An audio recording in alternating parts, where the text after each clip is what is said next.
So, this one's going to be again about the Stoicism book from the Derek Sivers or Sivers.org site that we also went through yesterday, I guess. And yeah, we'll just go on because we haven't been able to get that far. But still, I've just had a peek, had a quick look into it. And I think that there is quite something in it, So therefore, we're going to finish up with this one. Maybe we're also going to go through some questions afterwards. But yeah, we will going to see, especially after the intro.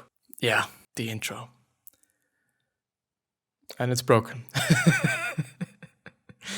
Fuck you. And with that being said, hello, welcome back to the next episode of the Self-Development with Tactics podcast. And I'm happy to be here, and I'm happy to record this episode, even though it is fairly late. It is indeed fairly late. It is 2 p.m. and it is the first episode that I'm recording today. And it's like a little bit late, It's a little tiny bit late for how I'm usually doing it on the weekends or when I'm having the time to do it. Because normally I'm then doing it just really in the morning because I feel like, well, it's doing better and I'm doing better in the morning. But yeah, this shouldn't be kind of the topic of the video. We'll just go into the summary or the book notes actually. It's more like book notes than it is a summary. Internal worry does not exist. Whether the worry that may arise, the shadows of other people are always present. Which is like, okay, there is no fucking internal worries or worries, however. But it is most often these things that somehow got introduced to you or to us by other people, that we should be worrying about certain things, that we should be worrying about our husband being okay, or that he's honest and all those things. Yeah. And then we're just worrying about it, but it is not really an internal worry. It is something that other people just are giving to us. Unfortunately, even though I do not necessarily want to say that it is something bad that they're doing that, but I get, what he's talking about or what they are talking about. I think it's two authors, not quite sure though, but yeah. Subjectivity allows you to make your own choice, the choice to view facts as either an advantage or disadvantage. Because we have always a choice. We can always make the choice. We can always make the choice between something being good and something being not that good. We can always choose. In every single situation, we can choose and we can decide and we can somehow prepare ourselves for maybe bad things. We can always do that, even though it is something that's in the first place going to be quite subconscious. It's going to be quite like not really conscious. But I think we can just let that be something conscious. I think we can let that be something that we're consciously thinking about by just focusing on it and by just practicing it and by keeping an eye on that. And the next one is pretty important, at least in my point of view. Value is based on a social context. An example therefore would be diamonds or dollars. Because we think that diamonds are more valuable than the dollars are. Even though, it might even be the same. Or you might be like, okay, here you either get a diamond or you get a few $1,000. Most often I kind of have a feeling that people would actually choose the diamond. Even though it is not necessarily going to be more expensive or higher in value as the dollars would be. But still, yeah. It's really interesting. It really is indeed interesting. The pursuit of superiority and the feeling of inferiority are stimulants to normal, healthy striving and growth. A is the situation, so B cannot be done, is an inferiority complex. Those who say that are implying that if only it were not for A, they would be capable and have value. That's the real me, which just happens to be obscured right now, is superior. Those who make themselves look bigger on borrowed power are living according to other people's value system. They are living other people's lives. And I'm going to repeat that because it is something that's incredibly important and incredibly interesting as well. Those who make themselves look bigger on borrowed power are living according to other people's value system. Which means that if you're having a lot of credit, if you're having a lot of credit that just lets you be able to buy some things that you wouldn't be able to buy anyway or without the credit, you're basically, first of all, trying to look good to other people. You're trying to just be somebody better or somebody else for other people, which means that you are highly valuing the opinions of other people, which is something that's quite bad because you are then indeed living according to other people's value system. Because you're trying to get kind of the appreciation or kind of the admiration from these people, and forgetting that you have to just play in their fucking value system. And if they value a cool car and you're buying yourself a new car or a cool car with the credit that you've got or the money that you've borrowed, then you're obviously kind of playing in their value system. People use their misfortune to their advantage and try to control the other party with it by declaring how unfortunate they are. Somehow. A baby is the strongest person. I would actually also say so. I'm often kind of feeling that those babies and those children, those really kind of young children, like, they are fucking confident. They're fucking confident. They're not having any fucking insecurities. They're just really strong most often. And it is like really interesting, how we develop and which type of person we're getting throughout the years. Most often I kind of have a feeling that in the really early ages we are quite, as I said, not really insecure, and we're quite confident, and we're quite also believing in ourselves. Which is something that's pretty interesting. Like, of course, it's not going to be for every person. Not every person has been really confident in their early days. Even though I think I don't know.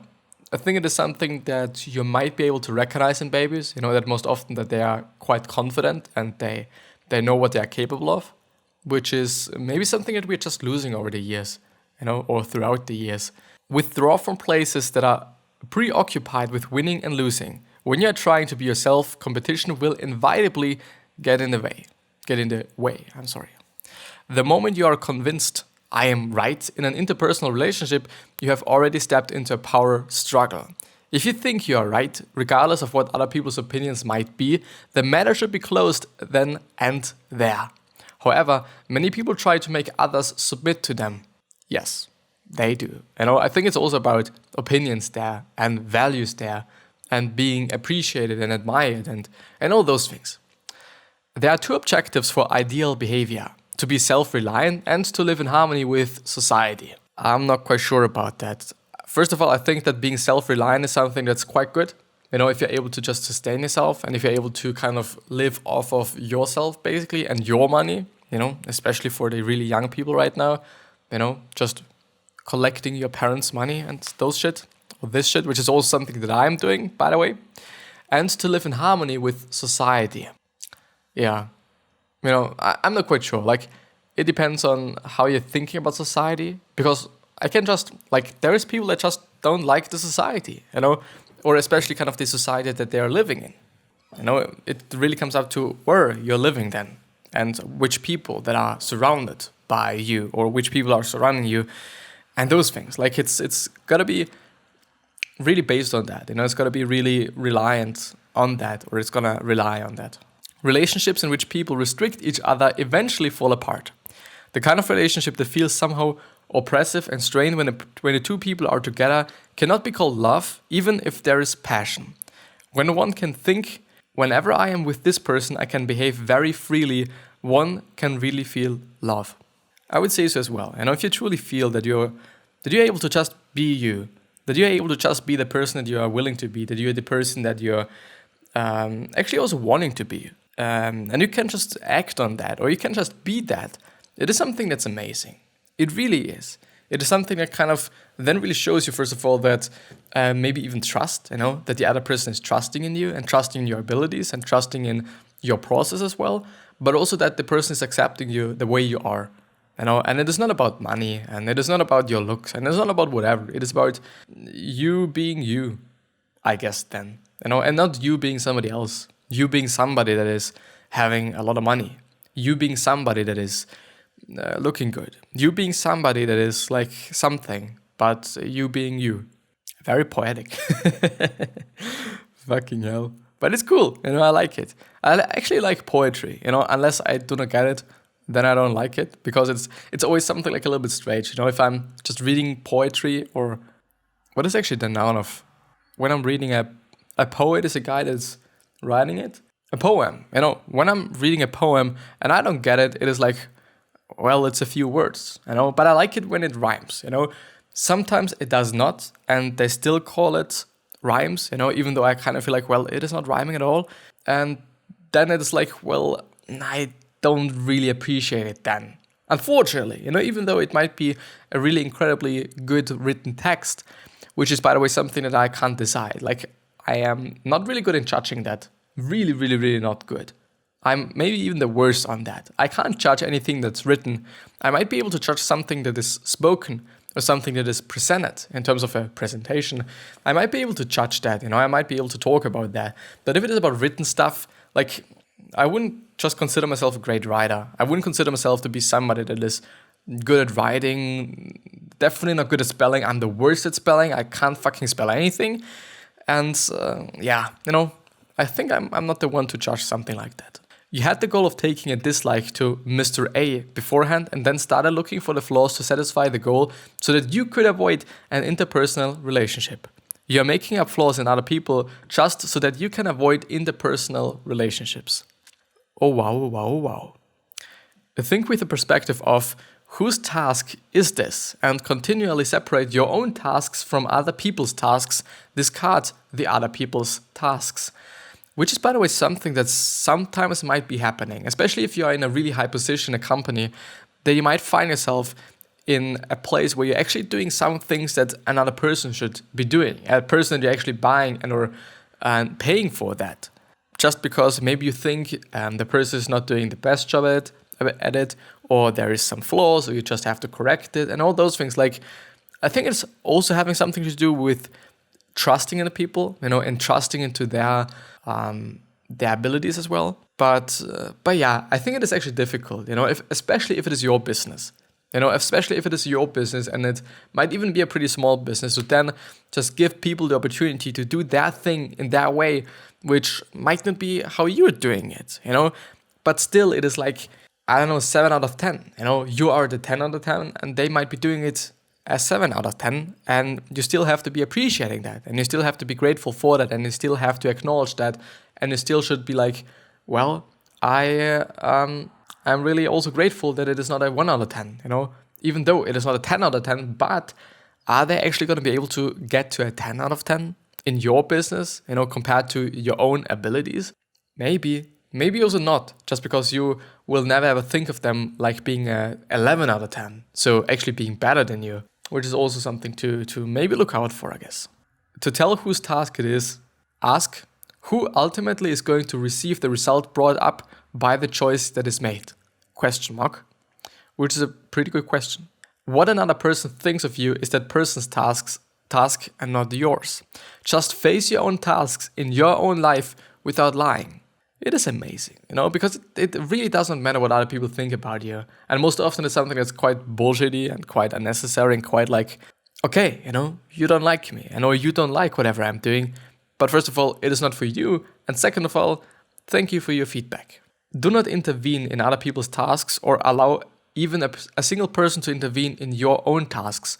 Intervening in other people's tasks is essentially egocentric. Forming good interpersonal relationships requires a certain degree of distance. Like, you can't read a book if you push it up against your face, nor hold it too far away.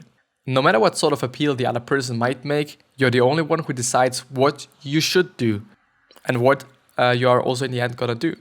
We must not seek reward, and we must not be tied to it. Yeah. Even though I really feel like it heavily depends on how you think about reward and what is a reward for you. Like, for some people it might be money, for some people it might be being admired by some other people, and for some other people it might actually be learning something, which is kind of reward enough. Children who have not been taught to confront challenges will try to avoid all challenges. It is easier to live in such a way as to satisfy other people's expectations because you're entrusting your life to them. There is no reason of any sort that you should not live your life as you please. And there is no fucking way, and there's no fucking reason why you should actually be doing that. There's no fucking reason why you should be doing something like another person wants you to do it, unless it actually makes sense, unless you kind of see it yourself that it makes sense to do it in this way, and to live your life in this way. But if you feel like, well, I want to live my life in that way, even though I'm going to die at 30, I would say just do it actually. Even though it is a pity, and even though it's a little bit sad, to just live a self-destructing life, I guess. To live a life that you know is not going to be long. It's not going to be not really long-term orientated, I guess. But yeah, we choose, and you should choose, and I choose as well how I'm living my life. And other people are also choosing how they are living their life. Desires and impulses to take you wherever they want. To live in such a way is only to be a slave to your desires and impulses, but we are not stones. We are beings who are capable of resisting inclination. We can stop our tumbling selves and climb uphill. Freedom is being disliked by other people. It is proof that you are accessing your freedom and living in freedom, and a sign that you are living in accordance with your own principles. Conducting yourself in such a way as to not be disliked by anyone is an extremely unfree way of living, which is going to involve pleasing everyone, and which is going to involve being somebody that other people for sure like, which is probably not going to be the case, because not everyone's going to like you. We are too many people on this planet to just let you be able to do something like that. Unless you're then actually somebody that is maybe even lying and not really honest and not honest about their own, maybe even their own goals somehow. I brought out the memory of being hit because I don't want my relationship with my father to get better. Many people think that the interpersonal relationship cards are held by the other person, but they are holding all the cards. I'm going to the first one is incredibly important, and I'm seeing myself in this as well. I brought out the memory of being hit because I don't want my relationship with my father to get better. He decided to do that, or she decided to do that. And we always decide to do that. We can forgive other people, and I would also highly suggest to forgive other people. If it is about forgiving. Of course, it doesn't necessarily have to be about forgiving or forgiving somebody. But it could also just be about not forgetting, but accepting things, I guess. Accepting that some things have been a certain way in the past, that they just have been like this in the past, and that it wasn't okay, but you're accepting it. It's been what it is, and it's already gone. It's already in the past. So why should it be making your life even more difficult in the now, just because of something that happened in the past? Society's smallest unit is you and I. Praise implies the passing of judgment by a person of ability on a person of no ability. You praise to manipulate. I wouldn't say so. I like praising or just compliments. Maybe it's about praising, the word as such, I don't know. It is because you are living in vertical relationships that you want to be praised. If you are building even one vertical relationship with someone, before you even notice what is happening, you will be treating all your interpersonal relations as vertical. And not really deeply, maybe. Maybe it's just about being very surface-like, being very on the surface of every single relationship that you're having. That you're just not gonna care too much about people, but you're gonna be having a lot of friends, but not a lot of deep friends. Maybe this is what he is meaning by saying vertical and horizontal. The feeling of inferiority arises within vertical relationships. If you can build horizontal relationships that are equal but not the same for all people, I see. Equal but not the same for all people, there will no longer be any room for inferiority complexes to emerge.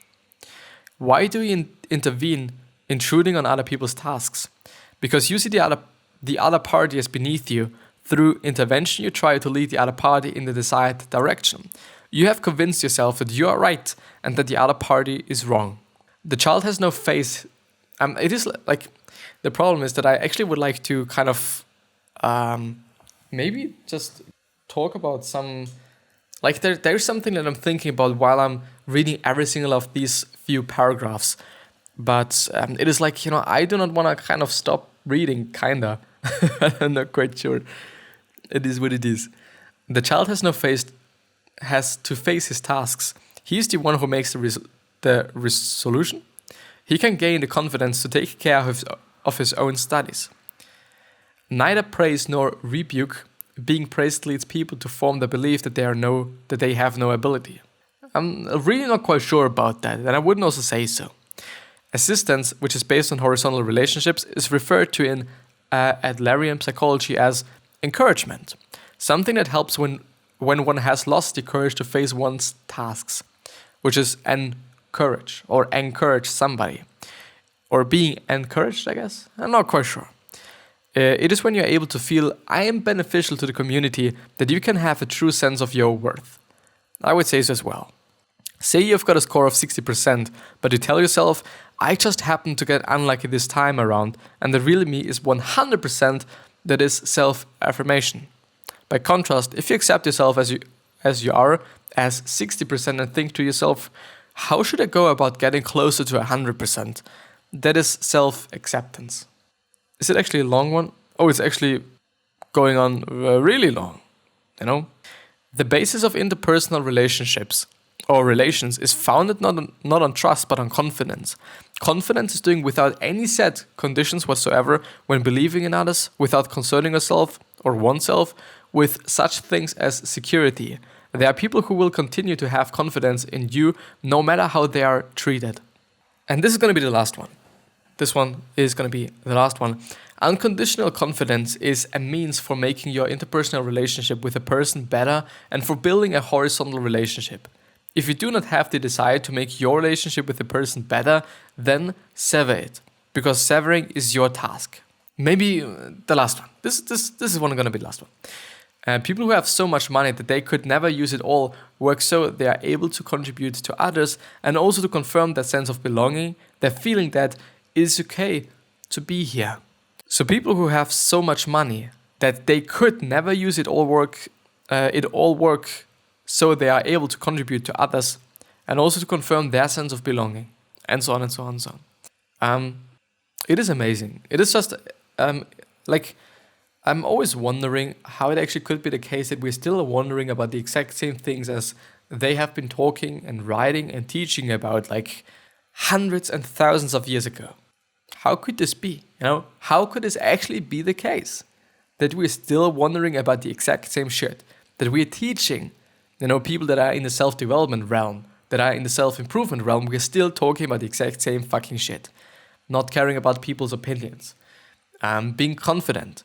Actually showing your kids how to be confident and just trying or letting them do their own tasks or solve their own tasks. So it is amazing.